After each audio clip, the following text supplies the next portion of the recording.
Hey, this is John, And this is Bobby. and we are here to talk about the results of Week 9 of the college football 2018 season.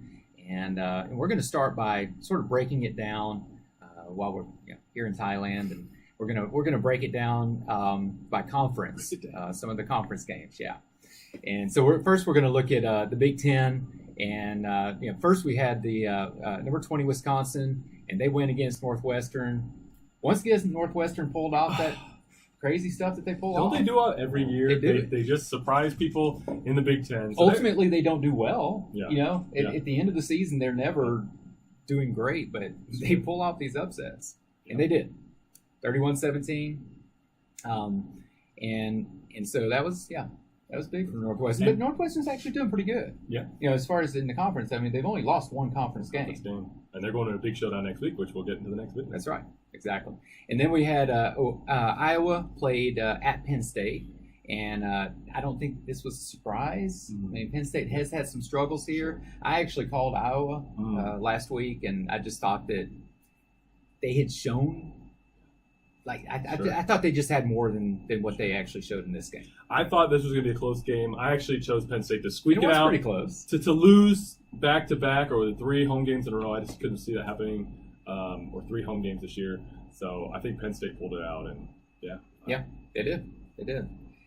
So Penn State will keep moving up a little bit there, and maybe Iowa, I'm not sure if they're still even in the top 25 or not.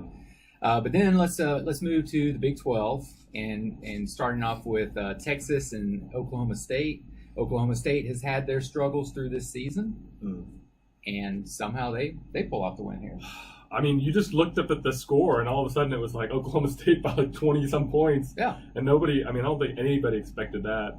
But got to give them credit. I mean, Oklahoma State, we forget, they've fallen apart this season, but they were, in the preseason, they were looked at as a pretty good team. They had a great year last year. They lost Mason Rudolph, but they still have decent athletes, I guess. Yeah. And Texas maybe isn't what we thought they were. Yeah. And in Oklahoma State, they pulled the smart move of, they won. I mean, they were up 31 points in the first half.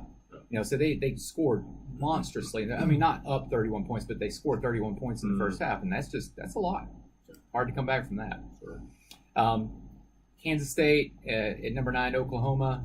Not really much to talk about here. Kansas State's getting pounced by everyone. They are. I mean, Oklahoma can just coast in that one. Just mentioning that one. So, and then as far as the SEC is concerned, the big game for the SEC last week was Florida at Georgia, coming in. Both of them ranked in the top 10.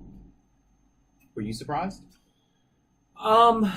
It looked like Florida had kept it close for a little while, but Georgia kind of put their pedal to the gas and kind of ran away with it. No, I'm not surprised. I think that Florida's on the rebuild, and they weren't just total deadbeats in this game. They had a pulse for a little while, but I think Georgia was too strong, and I think Georgia has now, I won't say Georgia's back to the top 4 condition, but I think that if they continue this momentum, I think they can be on a really good path. But I think, give Florida credit, they're competing. And you couldn't say that last year or the year before. And Georgia, Georgia's had their major stumble this season, but they're back in the race right now. If they continue to play strong through the end of the season, and of course they've got a game coming up that might be challenging. Not really sure. In my mind, it's not, but we'll see. And then we had Texas A&M went and played Mississippi State. Again, this was a surprise. I know it was a surprise to Texas A&M. Yeah. Mississippi State keeps the cowbell the up and down. Is it not the magic cowbells that just do? Texas A&M might have the 13th man, but when you got cowbells, it just makes a difference, I guess. Yeah, and I guess I can't remember what Nick Fitzgerald's game was like this time. I know he can be really dangerous, though. If you shut him down, then you got the game. But what happened to Mond? Because I just felt like I watched him in the Clemson game, thought he was dynamic. 13 points, you just think something happened. They just weren't there. Yeah. All right, and then we, as far as the American Conference, we had South Florida. Undefeated South Florida. Coming in at number 21, so it's not like high expectations undefeated. And really, this was their real first test against Houston, who's only had 1 loss. And Houston, they dominated. Yeah. I mean, they came in, scored big.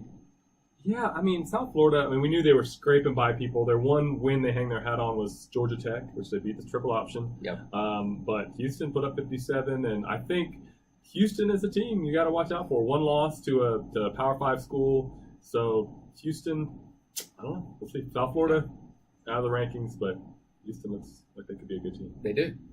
And that could be a real challenge down the road for UCF. That could make that a very interesting game if that's which should be the conference championship. And then we had Washington State went to Stanford. Washington State keeps rolling, even in an away game. That's pretty amazing.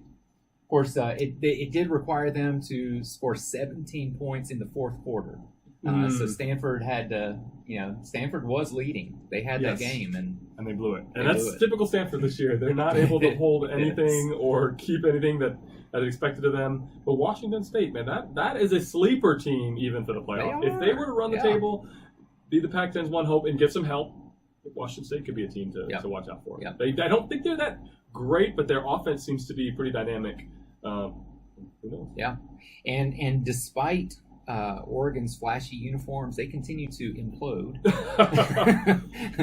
Coming in and going against Arizona, who's not done well at all this season, and losing 44-15. To Arizona, that's surprising. Oregon, their quarterback is potential first-round draft pick maybe next year, not this year. Yeah. I'm hearing a lot of stuff, and I just thought, I thought Oregon turned a corner, but we're seeing the Pac-12 just totally implode.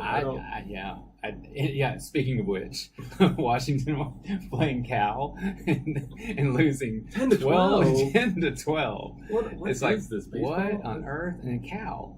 Cal's like it's horrible. It is. It's pretty sad. I think these games are just too late. Even too late if they're on the West Coast, huh? Exactly. Yeah.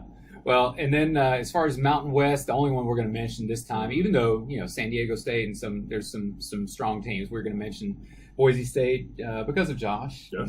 And Boise State, they finally defeated that triple option Air Force Falcons at Air Force. Yes. So that was pretty impressive, high altitude, and they're able to pull that one off. So congratulations. And that was impressive. I think that this is sometimes teams got to overcome the demons of past years and the mental side of it, and just get through the triple option is just.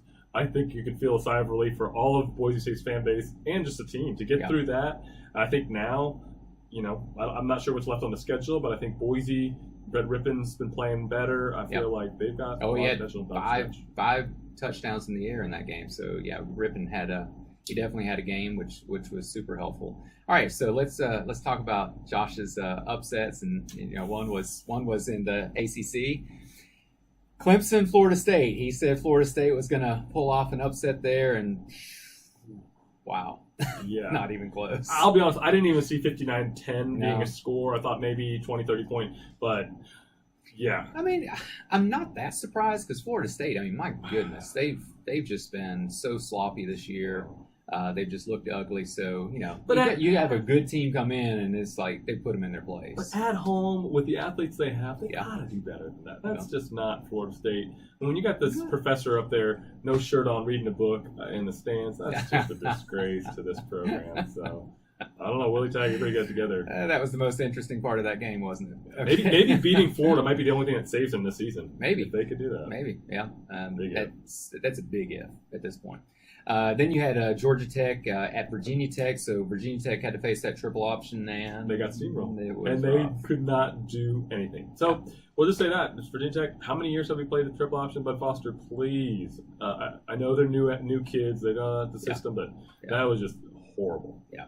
One passing attempt for Georgia Tech. And they won the game. That's all I have to say. That's probably enough. Put a fork in Virginia Tech. Yeah. And for our final game, a Sun Belt game, but it was Appalachian State. They had a very brief run in the top 25. Their first time in the top 25, and ranked. And Josh, you were right. Georgia Southern did come in there and beat them soundly by 20 points, 34-14. Wow. So congratulations, Josh. And that's it for Week 9. And join us for the Week 10 preview.